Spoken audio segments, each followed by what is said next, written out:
ఉత్సాహం కల్పించి మెదక్ జిల్లా నిజామపేట మండల కేంద్రంలోని వంజరీ సంఘం కమ్యూనిటీ హాల్లో Leela group chairman Meenakshi doctor Mohan Nayak ఆధ్వర్యంలో ఉచిత మెగా వైద్య శిబిరం నిర్వహించారు. ఈ శిబిరంలో వందలాది మంది రోగులు పాల్గొని ఉచిత వైద్య సేవలను పొందారు.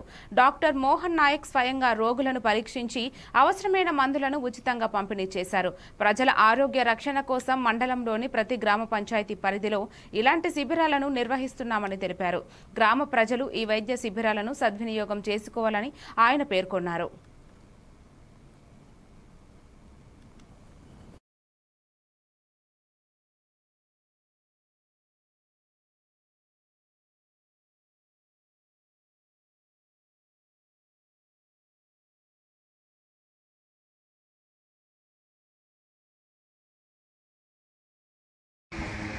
లీలా group chairman Meenakshi doctor Mohan Nayak తరఫున మేము ప్రతి గ్రామ పంచాయతీల్లో ఉచిత ఫ్రీ క్యాంప్ ప్లస్ ఉచిత మెడిసిన్స్ పంపిణీ చేస్తున్నాము. ఈ కార్యక్రమము ప్రతి గ్రామ పంచాయతీలో జరగబడును. సో మీరందరూ దయచేసి దీన్ని వినియోగించుకోగలరు.